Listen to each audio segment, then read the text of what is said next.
যার ইমানটা বাড়তে বাড়তে বাড়তে আছে ইমানদার হয়ে গেছে, তার কাছে আল্লাহ পাকে তার স্ত্রী আল্লাহ পাকের বরকত, আল্লাহ পাকের জিকিরটা এত মধুর লাগে যে ইমান পাকেও হযরত জাকির হুসাইন দিয়ে দেয়া ইব্রাহিম আলাইহিস সালাম একবার আল্লাহু আকবার বলে তিনি খুশি হইয়া তার কাছে এত ভালো লেগেছে তিনি এক কত ভক্তি ওই ফেরেশতা জিকিরানি মানুষের দোয়া করে গেছে তাকে তিন হাদিয়া করে দিলেন। জোরে জোরে বলুন সুবহানাল্লাহ। মুআজ্জিন যিনি আযান দেন আল্লাহ নবী সাল্লাল্লাহু আলাইহি মদিনার সামনে ওয়াদা তিনি আল্লাহু আকবার নামে বলেন সাহাবীদেরকে বলেন আল্লাহ সম্মান সূচক তাকে মহব্বত করতেছে তার হাতের মধ্যে তোমার দাও সুবহানাল্লাহ।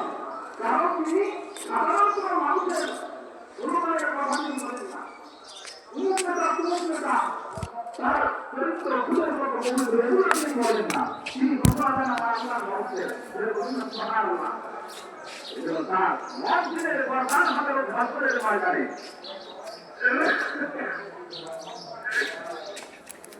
মুআজ্জিনের প্রধান হবে পৃথিবীর হাসরের ময়দানে পৃথিবীর সমস্ত মানুষের কাছে উঠা সুবহানাল্লাহ।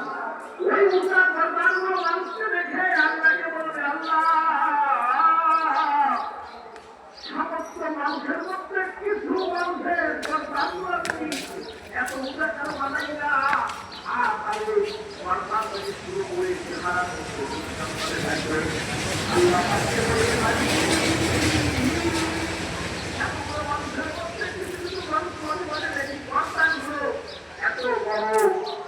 দুনিয়াতে তো দেখেছি ও আমার ভাই ছিল, আমার এলাকার সন্তান ছিল, আমার এলাকায় থাকতো একটা আমার সন্তানের মতন কিন্তু আপনাদের যদি আমার পরিবার পর্যাপ্ত আপনি সৃষ্টি করে দেওয়ার ব্যাপারটাকে আল্লাহ পাক রব্বুল আলামিন বলে এই জগতের মানুষেরা যারা দুনিয়ার মধ্যে মুআজ্জিন সাহেবকে আযান দিবে মসজিদের মধ্যে কিংবা পাহাড়ের চূড়ায় তিনি আযান দিবে তার বর্তমান হাসরের ময়দানে সমস্ত মানুষের উপরে থাকবে সুবহানাল্লাহ।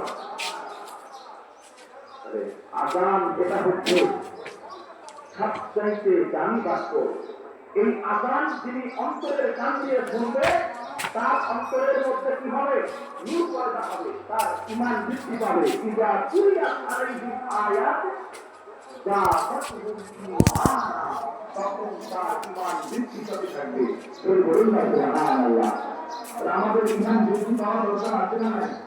নাকি চিন্তা করি যা আছে অনেক, আমার মতো ঈমানদার আর কেউ নাই, এটা যদি যদি মনে করি তাহলে কি ঠিক হলো? নিজেকে মনে করতে হবে আমি হলাম সবচেয়ে পাপী ব্যক্তি। বলুন না সুবহানাল্লাহ।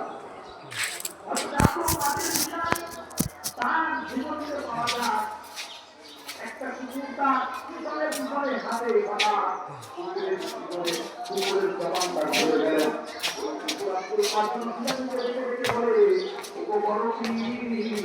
আপনার কাছে আমি জানতে চাই আপনি ভালো নাকি আমি ভালো?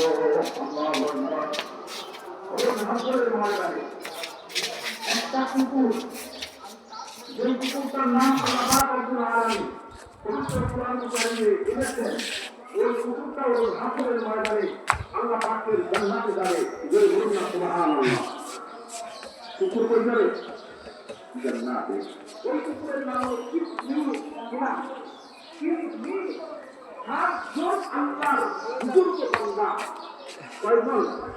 সাতজন আল্লাহর বুজুর্গ বান্দার সাথে ওই কুকুরটা চলতো, ওই কুকুরটার প্রভাব ছিল।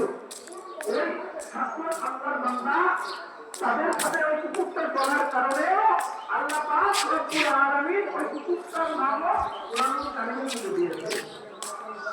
বলে বলুন না সুবহানাল্লাহ। তাহলে সাতজন বুজুর্গ বান্দার সাথে ওই কুকুর চলার কারণে কুকুরের নাম ধরে তাকে জান্নাত হবে। আল্লাহ শরীরের সাথে চললে, বুজুর্গ বান্দাদের সাথে চললে, স্বামী হিন্দের সাথে চললে, সত্যবাদীদের সাথে চললে